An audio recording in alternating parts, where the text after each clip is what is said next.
জীবন শিক্ষার এভরি মোমেন্টে সবাইকে স্বাগত। আজকে আমি হাজির হয়েছি ম্যাগির রেসিপি নিয়ে। আসুন তবে দেখে নেওয়া যাক আমার এই আজকের রেসিপিটা। এই রেসিপির জন্য আমি নিয়ে নিয়েছি একটা আলু, একটা ডিম আর কিছুটা কাঁচা লঙ্কা। ওভেনে কড়াইটা গরম হওয়ার জন্য বসিয়ে দিয়েছি। কড়াইটা গরম হয়ে গেলে দিয়ে দেব 2 টেবিল চামচ রিফাইন্ড অয়েল। আমার চ্যানেলে নতুন বন্ধু হয়ে থাকলে চ্যানেলটা সাবস্ক্রাইব করে নেওয়ার অনুরোধ রইল। পাশে থাকা বেল আইকনটাও প্রেস করে দিয়ে অল করে রাখবেন, তাহলে আমার চ্যানেলে যখনই নতুন নতুন কোনো রেসিপি ছাড়বো সবার আগে আপনাদের কাছে পৌঁছে যাবে। তেলটা গরম হয়ে গেছে। আমি এই তো গরম তেলের মধ্যে দিয়ে দেব আগে থেকে কেটে কুচিয়ে রাখা আলুটাকে। এই আলুটা আমি আগে থেকে কেটে ধুয়ে পরিষ্কার করে রেখেছিলাম, সেটা দিয়ে দিলাম তেলের মধ্যে। এবার এটাকে ভালো করে ভেজে নেব। এবার আমি এর মধ্যে দিয়ে দেব স্বাদ অনুযায়ী লবণ। লবণটা দিয়েও আলুটাকে খুব ভালো করে ভেজে নেব। আলুটা ভাজা হয়ে গেছে, আলুটাকে এক সাইড করে দিলাম।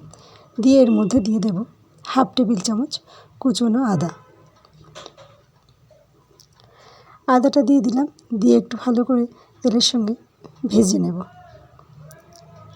এবার আমি এর মধ্যে দিয়ে দেব 1/2 টেবিল চামচ কুচনো রসুন। রসুনটাকে দিয়েও আমি খুব ভালো করে ভেজে নেব।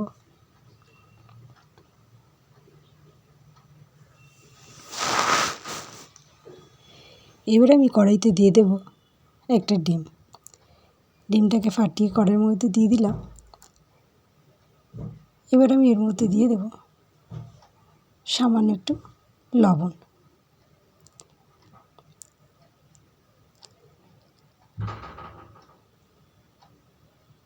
এবার আমি ডিমটাকে আলুর সঙ্গে ভালো করে ভেজে নেব।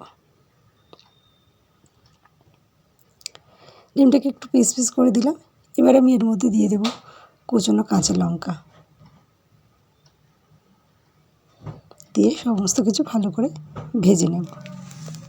এবার আমি এর মধ্যে দিয়ে দেব 1 টেবিল চামচ সয়া সস।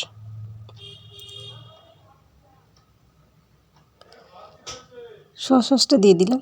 দিয়ে এবার আলু আর ডিম সমস্ত কিছু ভালো করে নাড়িয়ে চাড়িয়ে একটু ভেজে নেব। এবার আমি এর মধ্যে দিয়ে দেব 1 টেবিল চামচ টমেটো কেচাপ।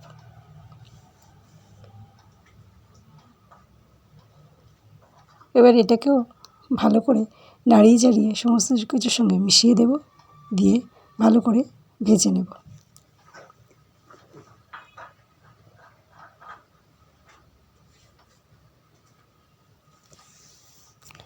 এবার আমি এর মধ্যে জল অ্যাড করে দেব 1 বাটি।